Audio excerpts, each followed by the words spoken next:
La lumière ont des particules. Vous allez pouvoir noter ici la synthèse de l'activité de physique.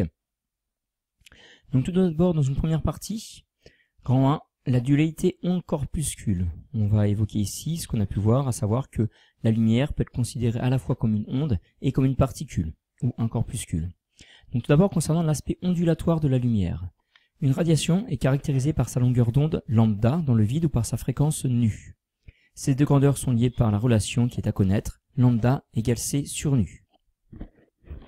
Donc quand on apprend une relation, il faut connaître les unités qui vont avec. Donc c est la vitesse de la lumière, qui s'exprime en mètres par seconde.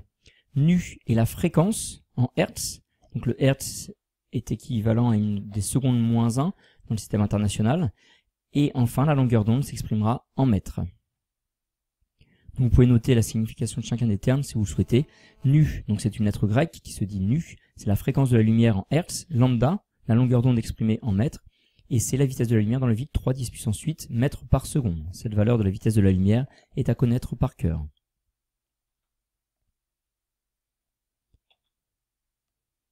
Donc il faudra connaître à l'issue de ce chapitre aussi certains domaines des ondes électromagnétiques et leurs applications. Donc concernant le domaine du visible, une toute petite partie de l'ensemble du spectre des ondes électromagnétiques. Donc le domaine du visible, on retiendra entre 400 et 800 nanomètres. 400 nanomètres pour les couleurs violettes, 800 nanomètres pour le rouge. Au-delà, on arrive dans l'infrarouge, avant l'ultraviolet.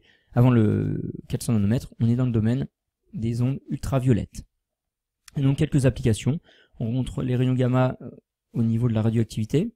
Les rayons X sont utilisés pour tout ce qui est radiographie scanner. Également en imagerie médicale, on peut réaliser des fibroscopies. Donc là, on utilise des ondes dans le domaine du visible, c'est une caméra.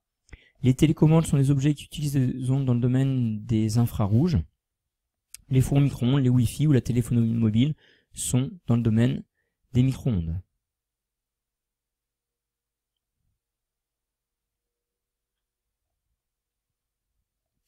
Donc après l'aspect ondulatoire, il faut aussi considérer la lumière comme étant une particule. On parle d'aspect corpusculaire de la lumière.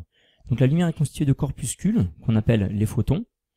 Un photon est une particule qui possède une masse nulle, qui n'a pas de charge électrique et qui se déplace en permanence à la vitesse de la lumière, donc 3 10 puissance 8 mètres par seconde. Et l'énergie d'un photon dépend uniquement de la fréquence de la lumière et peut être calculée grâce à la relation à connaître. L'énergie du photon est égale à h fois nu, et c'est aussi égal à h fois c sur lambda, d'après la relation notée précédemment. H étant la constante de Planck, qui a pour valeur 6,63, 10 puissance moins 34 joules seconde. La valeur de la constante de Planck n'est pas à connaître par cœur. Donc l'énergie d'un photon est proportionnelle à sa fréquence, le coefficient de proportionnalité étant la constante de Planck, 6,63, 10 puissance moins 34 joules seconde. Vous pouvez noter ça avant de passer à la suite.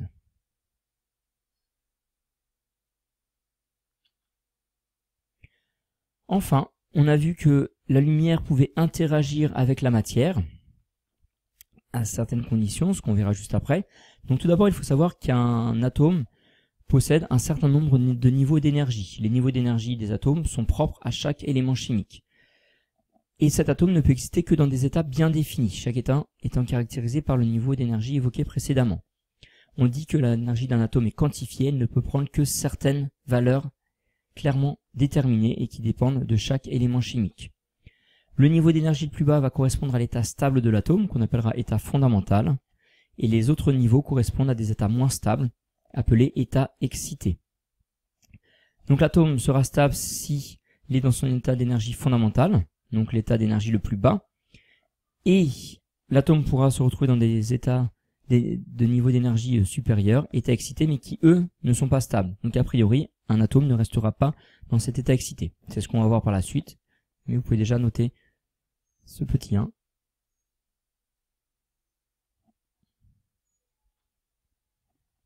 Donc ce schéma résume les différents niveaux d'énergie dans un atome. Donc l'état fondamental, l'état donc le plus bas, ce sera le niveau d'énergie le plus bas, et au-dessus des états excités, donc avec des niveaux d'énergie supérieurs à celui de l'état fondamental.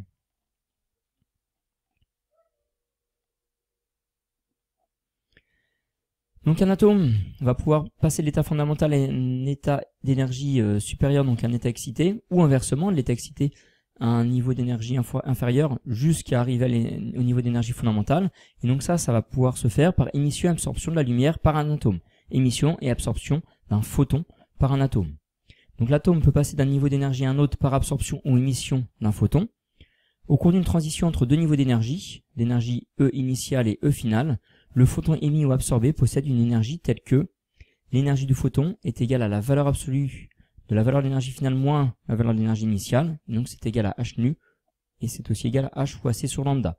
H étant la constante de Planck, c la vitesse de la lumière dans le vide, et lambda la longueur d'onde du rayonnement, nu la fréquence du rayonnement. Donc l'atome ne pourra absorber ou émettre un photon que si ce photon a une énergie qui correspond exactement à la différence entre deux niveaux d'énergie. Vous pouvez noter ça avant de conclure. Donc on trouve ici représenté les deux possibilités. Donc soit l'atome perd de l'énergie par émission d'un photon qui a une énergie exactement égale à la différence entre les deux valeurs d'énergie, entre l'état initial et l'état final. Autre possibilité, l'atome absorbe un photon et donc gagne de l'énergie et passe du niveau initial vers le niveau final.